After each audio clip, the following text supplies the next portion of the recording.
Selamat sore jemaat yang dikasihi Tuhan Yesus. Bersyukur kembali kita boleh belajar firman Tuhan.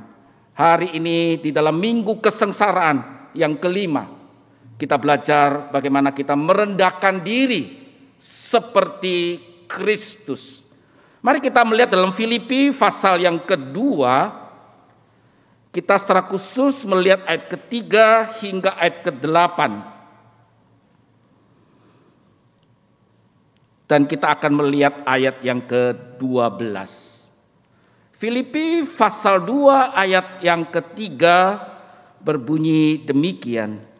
Dengan tidak mencari kepentingan sendiri atau puji-pujian yang sia-sia. Sebaliknya, hendaklah dengan rendah hati yang seorang menganggap yang lain lebih utama daripada dirinya sendiri. Dan janganlah tiap-tiap orang hanya memperhatikan kepentingannya sendiri, tetapi kepentingan orang lain juga. Hendaklah kamu dalam hidupmu bersama, dikatakan hendaklah kamu dalam hidupmu bersama menaruh pikiran dan perasaan yang terdapat juga dalam Kristus Yesus, yang walaupun dalam rupa Allah tidak menganggap kesetaraan dengan Allah sebagai milik yang harus dipertahankan, melainkan telah mengosongkan dirinya sendiri dan mengambil rupa seorang hamba dan menjadi sama dengan manusia. Dan dalam keadaan sebagai manusia ia telah merendahkan dirinya dan taat sampai mati, bahkan sampai mati di kayu salib. Hai saudaraku yang kekasih, kamu senantiasa taat, karena itu tetaplah kerjakan keselamatanmu dengan takut dan gentar. Bukan saja seperti waktu aku masih hadir, tetapi terlebih pula sekarang waktu aku tidak hadir. Saudara yang dikasihi Tuhan Yesus, mengapa topik merendahkan diri itu begitu sulit untuk kita jalani sebagai anak-anak Tuhan? Topik merendahkan diri seolah-olah menjadi sebuah jalanan yang terjal, tidak mulus. Bahkan boleh katakan bukan jalan yang favorit, yang kita rindukan, kita pilih. Kalaupun kita boleh menjalaninya, mungkin kita menjalaninya dengan terpaksa. Saudara, merendahkan diri memang tidak gampang, tidak disukai. Namun disitulah kita sebenarnya belajar memiskinkan terhadap banyak hal. Terhadap jabatan kita, kekayaan kita, kesuksesan kita. Bukankah dalam relasi kita dengan orang lain kita seringkali menggunakan segala kekayaan yang kita miliki untuk menunjukkan siapa saya di hadapan orang lain.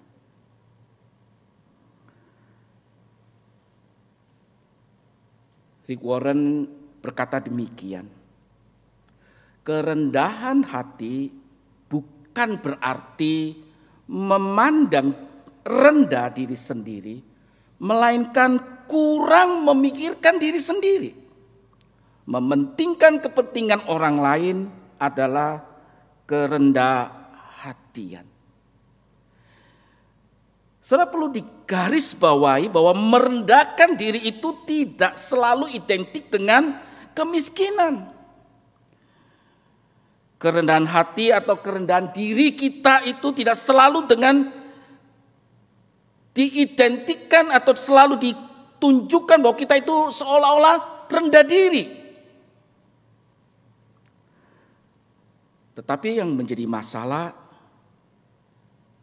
bukankah kita semua ingin meyakinkan kepada banyak orang bahwa kita adalah something. Kita orang yang penting. Ada sesuatu yang kita miliki yang kita perlu sampaikan kepada orang lain. Itu realita dunia. Saudara R.C. Sproul dalam bukunya The Hunger for Significance berkata, kita ingin hidup kita mempunyai arti. Kita ingin merasa bahwa diri kita ini penting. Bukan hanya satu hal, mungkin banyak hal. Dan dorongan batin ini sama dikatakan. Kuatnya dengan kebutuhan kita akan air dan oksigen. Kita begitu haus pujaan orang. Kita begitu haus dengan harta, kesuksesan, kekayaan, jabatan. Seolah kalau kita nggak mendapatkan itu, kita seperti orang yang ngap, nggak dapat oksigen.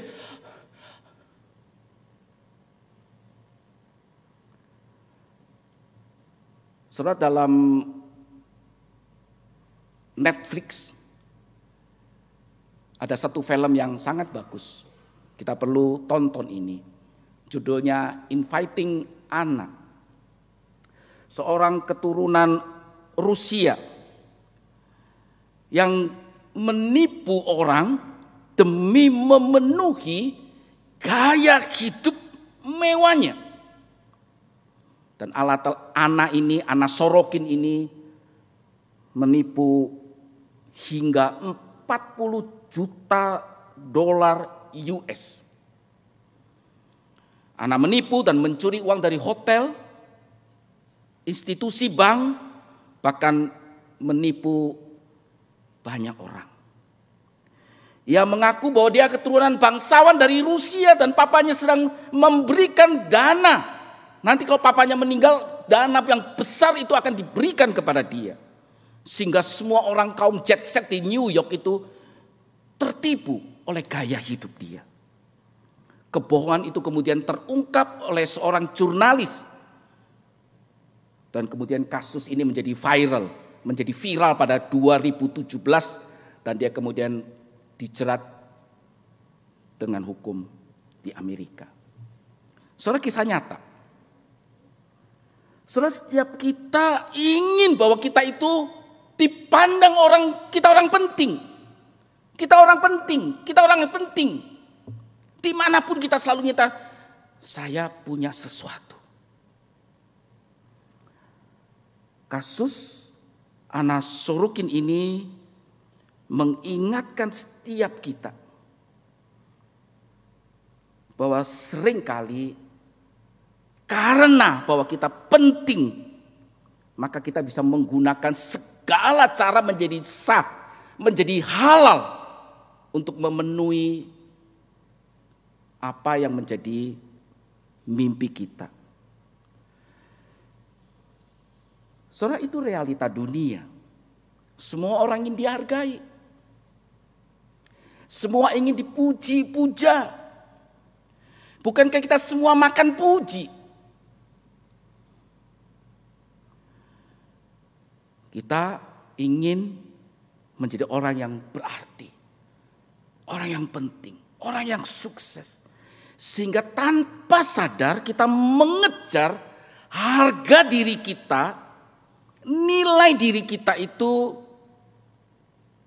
walaupun dengan cara-cara yang tidak benar. Maka topik atau tema merendahkan diri seperti Kristus itu jauh daripada keinginan setiap kita. Apalagi menjadi tujuan hidup kita. Sebaliknya melalui prestasi, jabatan, kesuksesan, kekayaan secara kasat mata itu menjadi booster. Yang kemudian menaikkan pamor kita, harga diri kita. Supaya kita menjadi perhatian publik.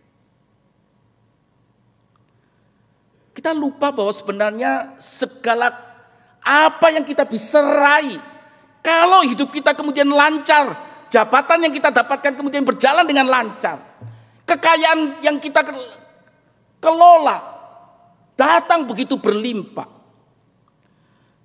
Kita lupa bahwa itu semua untuk supaya kita menjadi berkat bagi banyak orang. menjadi buah bagi orang lain.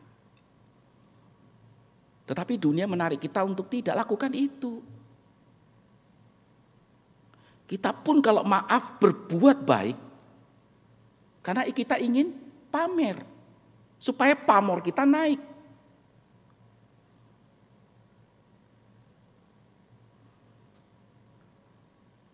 Saudara yang dikasihi Tuhan Yesus, itulah sebabnya Hawa segera mengambil tawaran iblis. Ketika engkau makan buah ini, engkau akan seperti Allah. Artinya apa? Engkau akan hebat. Engkau akan menjadi orang yang kemudian diperhatikan banyak orang. Tanpa pikir panjang. Itu seperti menjadi sebuah oksigen yang menyegarkan lubang yang besar dalam diri Hawa. Dan juga menjadi lubang dalam setiap kehidupan kita. Itulah tren yang terjadi. Semua orang ingin menjadi crazy rich. Sampai kemudian menjadi sebuah kata-kata yang viral. Dari salah seorang yang kemudian sudah ditangkap.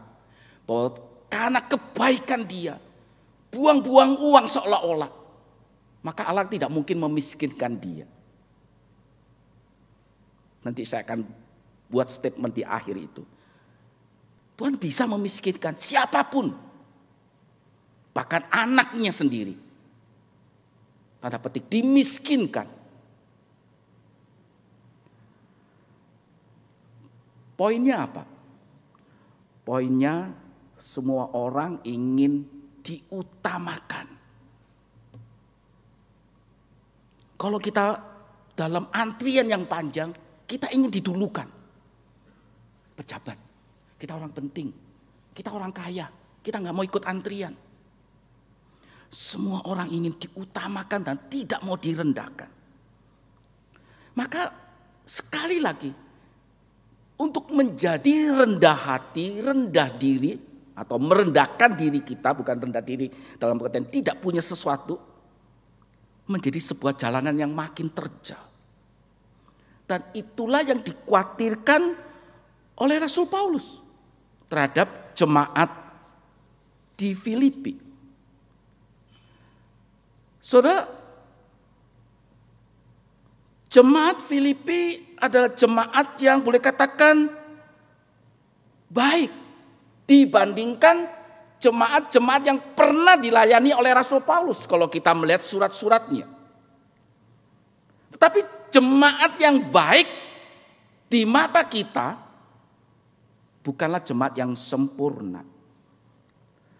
Rasul Paulus melihat ada sebuah potensi masalah di jemaat Filipi yang bisa mengoyak kebersamaan, kesatuan dalam mereka berkomunitas satu dengan yang lain, yaitu yang disebut egois, mementingkan dirinya sendiri.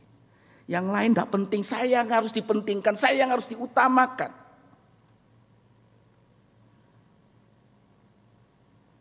Rasul Paulus melihat potensi itu. Saudara, ada tafsiran yang cukup menarik yang mengatakan bahwa ada kemungkinan memang bukan Paulus yang menyebabkan, tetapi karena pamor Paulus, kehebatan Paulus, kehebatan yang dimiliki dalam mengajarkan banyak orang, itu kemudian muncul pengelompokan di dalam jemaat. Ada jemaat yang merasa dia bukan bagian dalam daripada lingkaran di Paulus, sehingga merasa nggak perlu lakukan sesuatu. Ngapain saya sibuk-sibuk? Tetapi ada sekelompok orang yang merasa bahwa saya orang yang penting di mata Paulus. Saya menjadi bagian inti di dalam lingkaran Paulus. Dan dua kelompok ini sangat mungkin menimbulkan masalah di jemaat Filipi. Bukankah itu juga yang terjadi pada 12 murid Yesus? Ada sebagian orang yang merasa begitu dekat dengan Yesus. Orang yang dikasih oleh Tuhan Yesus. Sehingga ingin meminta bagian jabatan ketika nanti Yesus kembali ke surga. Petrus merasa dia adalah orang yang dekat dengan Yesus. Dan dia seolah dia yang berani untuk melakukan ini dan itu. Tetapi nyatanya tidak demikian. Saudara, ketiada rendah hatian itulah yang seringkali menjadi sebuah kanker, boleh katakan, dalam komunitas kita sebagai anak-anak Tuhan. Yang menghancurkan relasi kita, baik dalam melayani, dalam mengasihi, dalam apapun. Lalu bagaimana seharusnya kita bisa dan dimampukan untuk merendahkan diri seperti Kristus?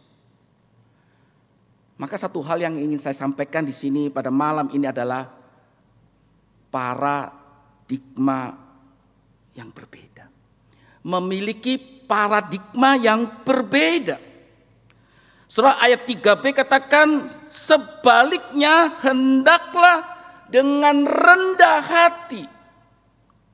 Surah sebenarnya terjemahan yang lebih tepat atau lebih baik adalah kerendahan pikiran, bukan hati. Di dalam beberapa versi menunjukkan kepada pikiran, bukan kepada hati. Saudara dikasihi Tuhan Yesus, kalau kita melihat gambar tadi, maka cara pandang kita melihat gambar itu akan menentukan kita dalam melihat gambar ini. Kita mungkin melihat itu gambar seorang pria. Tapi kalau kita bisa juga melihat ini adalah seorang wanita yang sedang melihat dua pondoknya di kejauhan. Cara kita melihat, cara kita memandang itu mempengaruhi kita melihat sebuah objek dalam hidup kita. Makna ini selaras dengan kata yang seorang menganggap yang lain. Saudara yang dikasihi Tuhan Yesus, kata menganggap itu bisa berarti mempertimbangkan. Mari dengan cara pikir kita yang lebih baik kita mempertimbangkan bahwa yang lain itu lebih utama. Atau dalam terjemahan yang lain boleh memerintah saya, menguasai saya. Mudah? Tidak. Enak sekali orang lain menguasai saya. Enak sekali orang memerintah saya. Saudara, jadi jalanan terjal itu atau masalah yang terbesar adalah cara pikir kita. Cara kita memandang sesuatu. Paulus ingin pertama-tama jemaat Filipi mempunyai cara pandang yang berbeda dalam melihat satu masalah. Saudara, segala sesuatu yang diawali dengan cara pandang yang salah tidak otomatis terlihat langsung salah pada awalnya. Namun dalam proses kemudian kita akan melihat permasalahannya. Permisi tanya, pria-pria yang sudah menikah, ketika engkau memilih calon istrimu pada waktu sebelum kau menikah, saya yakin kita akan memilih orang yang hebat, cantik, memiliki segalanya.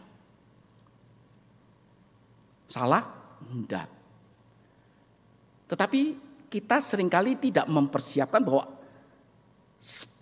istri kita itu adalah nanti ketika dalam perjalanan pernikahan kita, dia akan menjadi apa? Sparring partner dengan kita. Dia tahu kelemahan kita, kekurangan kita. Kalau kita sebagai arena tinju, kalau kita pukul satu kali, dia akan pukul dua kali di titik-titik lemah kita. Lalu kemudian menjadi masalah. Ngana, istri mai tua, kok nggak tunduk dengan kita? Soalnya kalau mau cari istri yang tunduk, cari yang bodoh, nggak punya apa-apa, lebih gampang nggak? Maaf, kita seringkali memilih punya segalanya, dan ketika dia mempunyai segalanya, mudah dia tunduk? Enggak.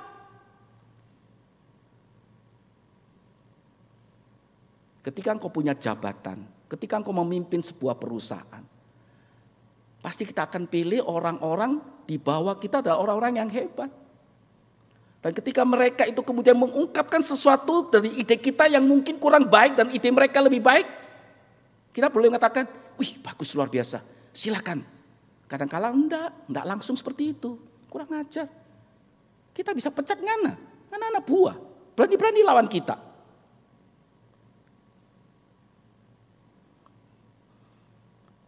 Saudara, ketika Israel dalam pergumulan demi pergumulan, dalam berkomunitas dengan bangsa lain, dilihat bangsa lain punya raja, kok kita nggak punya raja. Maka mereka minta kepada Tuhan, kalau boleh kami minta seorang raja. Dan ketika mereka lihat Saul yang secara fisik luar biasa, hebat, awalnya tidak jadi masalah. Tetapi kemudian fisik yang mereka lihat, seperti lagu tadi, Tuhan nggak melihat rupa, tapi manusia seringkali lihat rupa. Banyak orang maaf tertipu oleh karena rupa kita, lalu kita tidak melihat karakter.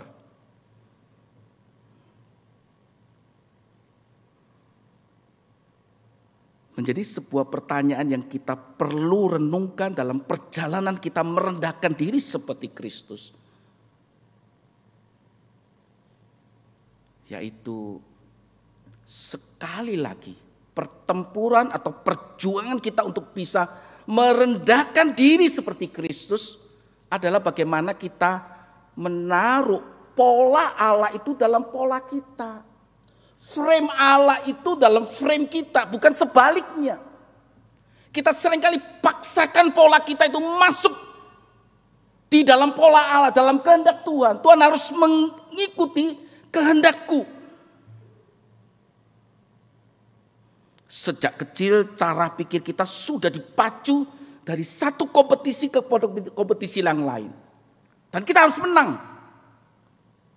Saudara, kemenangan demi kemenangan itu makin membuat kita sebagai sebuah air, oksigen yang kemudian menaikkan harga diri kita, nilai diri kita.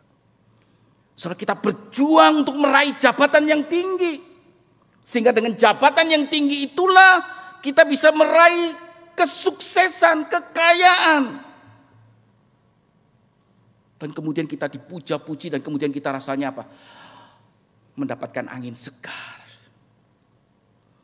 Makin dapat angin segar, makin sulit untuk kita merendahkan diri kita. Seorang sejarawan Plutarch mengatakan demikian. Kekuasaan dan tempat itu bisa posisi, bisa jabatan, bisa memperlihatkan atau mempertunjukkan, tetapi juga bisa mencobai watak kita sebagai manusia dengan menggerakkan semua hasrat dan menemukan segala kelemahan manusia. Tidak ada binatang buas yang lebih kejam daripada manusia yang memiliki kekuasaan. Dia seorang sejarawan yang boleh melihat bagaimana sejarah kerajaan Romawi. Orang-orang yang berpengaruh satu dengan lain saling membunuh demi yang namanya kekuasaan.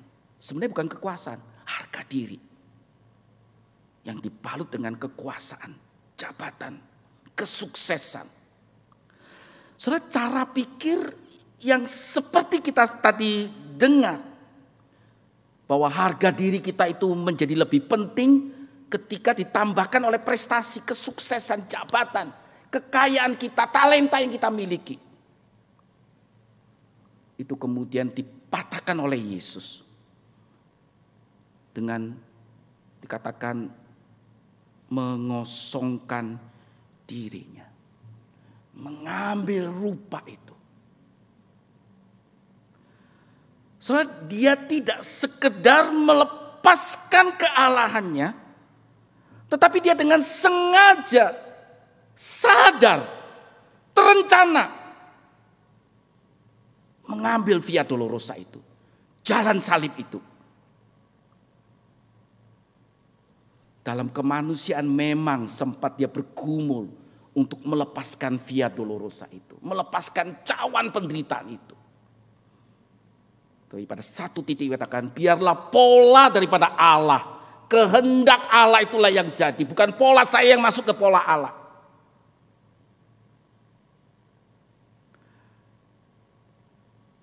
Saudara, di dalam pengosongan diri itulah Yesus menjalani jalan penderitaan itu. Namun ketika dia mengambil jalan penderitaan itu, dia tidak pernah menyesalinya. Tidak pernah menyesalinya. Tidak pernah juga menyalahkan keadaan. Tidak pernah menyalahkan orang lain yang membuat dia kemudian masuk ke dalam jalan salib ini.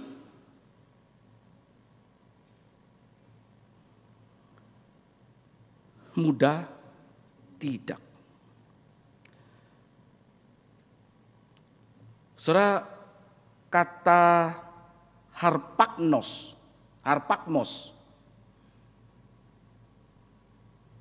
artinya sebagai milik yang harus dipertahankan, diterjemahkan oleh Lembaga Alkitab Indonesia. Atau lebih populer katakan sesuatu atau hadiah yang dikejar dan dirampas. Tetapi terjemahnya agak lebih baik, yaitu tidak menggunakan apa yang dia miliki untuk keuntungan dia pribadi. Tidak kemudian membuat apa yang dia miliki, jabatan, kemahakuasaan yang dimiliki itu hanya untuk reputasi dia. Dan dengan pilihan bebas dia mengambil itu dan menjalani sampai pada titik akhir. Saudara, kemahakuasaan, kemahatauan tidak dipakai untuk kepuasan diri. Tidak untuk kepentingan diri sendiri. Saudara, kata mengosongkan diri itu sebuah perjalanan yang sangat sulit. Karena dia memiliki semuanya. Saudara, kalau kita tidak punya apa-apa, maaf kita jelek, pendek seperti saya, hidungnya pesek, kalau dihina ya sudahlah, memang kita jelek kok. Oh, kamu miskin, ya memang karena saya miskin. Ya sudah, terima aja, pasrah, takdir. Tapi ketika kita memiliki sesuatu, mudah untuk dihina dengan begitu mudah, dihina begitu saja lalu kita tidak melawan. Saudara, mengosongkan diri itu sebuah pilihan yang aktif yang diambil oleh Tuhan Yesus. Di dalam GKM Menyapa saya katakan secara pasif dia tidak perlu minta izin kepada kita. Yang ditebusnya nggak perlu minta izin. Tetapi secara aktif dia memang mengambil itu sebagai sebuah bentuk belas kasihan dia terhadap kita manusia yang berdosa. Seperti dari awal saya katakan, Allah bisa memiskinkan kita kalau tujuan Allah harus kita lakukan dalam perjalanan hidup kita. Saudara, Naomi quote and quote dipaksa untuk mengalami kelaparan demi kelaparan di negaranya. Sehingga kemudian terpaksa dia harus pindah ke negara Moab. Di sana suami dan anak-anaknya meninggal. Dan terpaksa dia harus kembali. Untung Rut mengikuti dan mau taat mengikuti Allah yang dipercaya oleh mama mertuanya. Dia katakan, aku ini dulu bernama Mara, kepahitan demi kepahitan yang ku alami. Soalnya kalau kita harus mengalami kepahitan supaya tujuan keselamatan Allah itu tercapai, Tuhan bisa lakukan kok. Indra Kens mengatakan, Allah nggak mungkin memiskinkan kita kalau kita baik, seolah begitu. Kalau kita bermurah hati, nah, Allah bisa melakukan apapun, kalaupun harus melalui tindakan-tindakan yang bagi kita, kok Tuhan aku sudah ikut engkau, kok masih harus mengalami kesulitan demi kesulitan. Kalau kita harus dikatakan oleh dunia menjadi bodoh, kata Rasul Paulus di dalam Korintus. Supaya apa? Supaya orang-orang pintar-pintar ini kemudian mengenal Tuhan Yesus.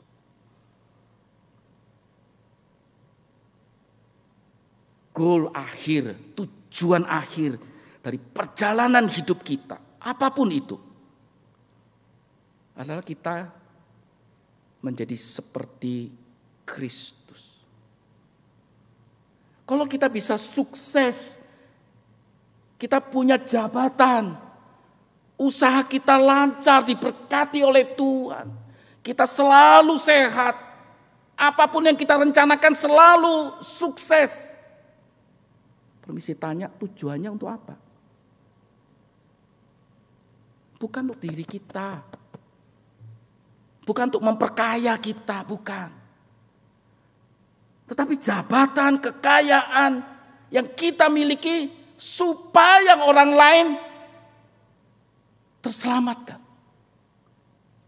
Yesus mati supaya kita hidup. Ego dia dikosongkan supaya kita hidup. Kita sudah menyampaikan berapa kali dalam mimbar ini. Ketika kita diselamatkan oleh Yesus, kita menjadi hidup. Tetapi apakah dalam perjalanan hidup kita ini, ego kita sudah kita matikan belum? Kalau ego kita ini terus hidup, kita kasih makan, maka akan banyak orang di sekitar kita mati. Tidak merasakan buah dalam hidup kita. Sasaran Tuhan berkati kita, atau mungkin paksa kita menghadapi kesulitan demi kesulitan, supaya orang-orang di sekitar kita melihat Kristus, merasakan karakter Kristus dalam hidup kita, sehingga orang boleh datang kepada Tuhan. Paulus katakan, ikutlah aku seperti aku ikut Yesus.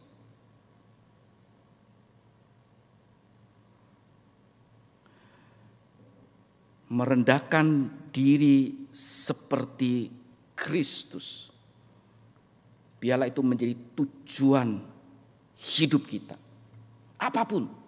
Dalam berkeluarga, dalam pekerjaan, dalam berelasi dengan orang lain. Saudara Tom Knapp, gak tahu bacanya bagaimana yang tepat, tidak pernah memenangkan sebuah pertandingan di sepanjang karir di berlari dia di sekolah menengah umum. Tom hanya sebagai seorang pemicu atau pemacu. Tugasnya adalah menentukan kecepatan lari untuk diikuti oleh anggota timnya. Supaya pada akhirnya mereka bisa mendahului dia dan mengalami kemenangan. Ketika dia dapat berlari dengan kencang, itu bertujuan agar timnya bisa lebih kencang daripada dia. Untuk kemudian meraih yang disebut kemenangan. Walaupun Tom tidak pernah memiliki tenaga cadangan untuk cukup sampai ke garis akhir dan menang. Tetapi sang pelatih katakan, peran Tom itulah yang membuat anggota timnya itu selalu sukses. Saudara, itulah yang sebenarnya dikerjakan oleh Yesus. Dia mati supaya kita hidup. Dia mati supaya kita diselamatkan. Dia mati supaya kita berbuah. Firman Tuhan hari ini mengingatkan supaya kita berlari dalam sebuah pertandingan iman. Dengan memikirkan keberhasilan orang lain. Kita berbuah supaya orang lain lebih berbuah lagi. Kita diharapkan tidak mencari kepentingan diri kita atau puji-pujian yang sia-sia. Ayat 12 katakan, kerjakanlah keselamatanmu itu. Bukan supaya kita meraih surga, bukan. Setelah kita meraih keselamatan, apakah keselamatan kita itu terus kita maksimalkan. Terus kita bekerja.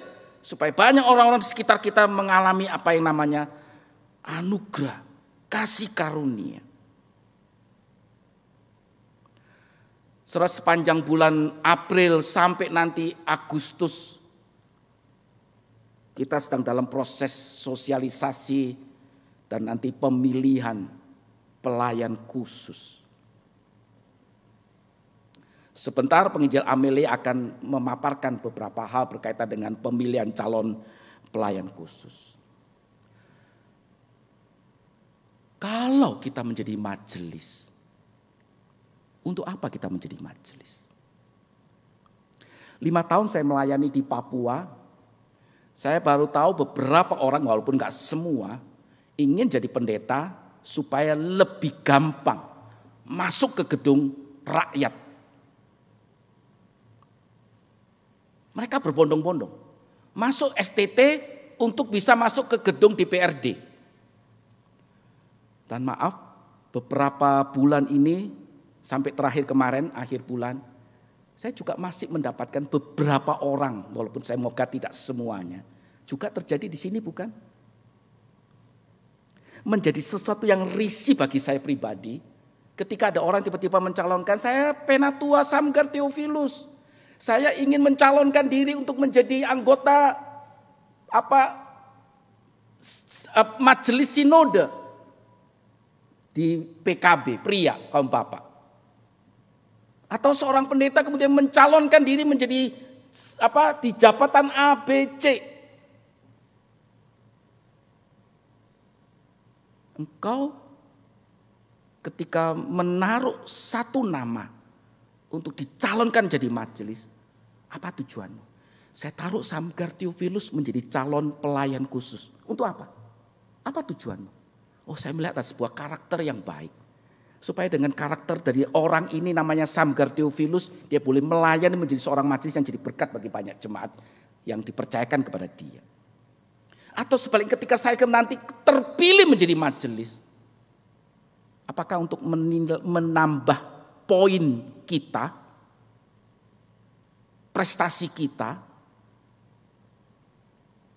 Mari kita bergumul. Ketika engkau sampai nanti terpilih menjadi seorang majelis, pelayan khusus,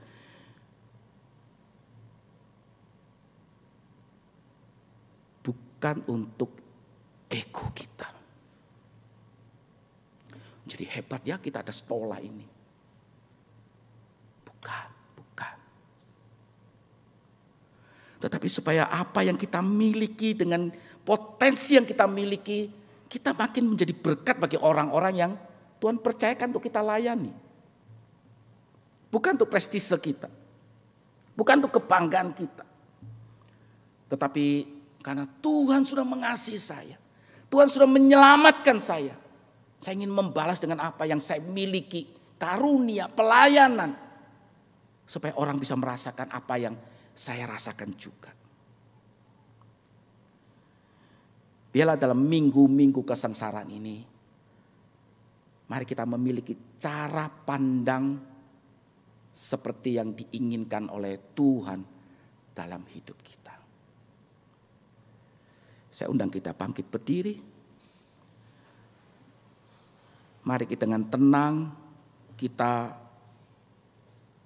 mengevaluasi diri kita. Saudara, keunggulan karakter seorang terlihat dalam kesediaan dia untuk merendahkan diri.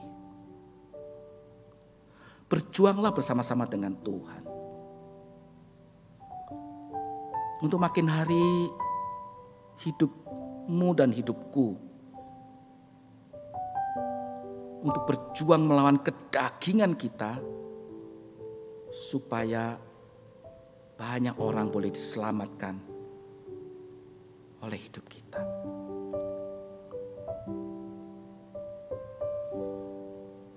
Tuhan, inilah setiap kami.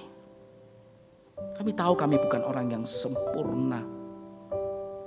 Kami tahu kami tidak imun terhadap godaan dunia. Kami masih berjuang dengan kedagingan kami. Tetapi mampukan dengan kekuatan kuasa Roh Kudus-Mu untuk kami boleh menekan ego kami, kepentingan kami, agar kepentingan Tuhan, ego Tuhan nampak dalam perjalanan iman kami bersama dengan Tuhan. Dalam perjalanan pertandingan iman yang masih panjang, yang harus kami jalani. Sehingga sampai nanti garis akhir, kami boleh puas karena kami hidup sesuai dengan pola Tuhan, kehendak Tuhan. Berkati setiap jemaat-Mu ya Bapa. Berkati mereka. Hanya di dalam nama Tuhan Yesus, Tuhan dan Juru Selamat kami yang hidup, kami mau berdoa dan bersyukur. Haleluya.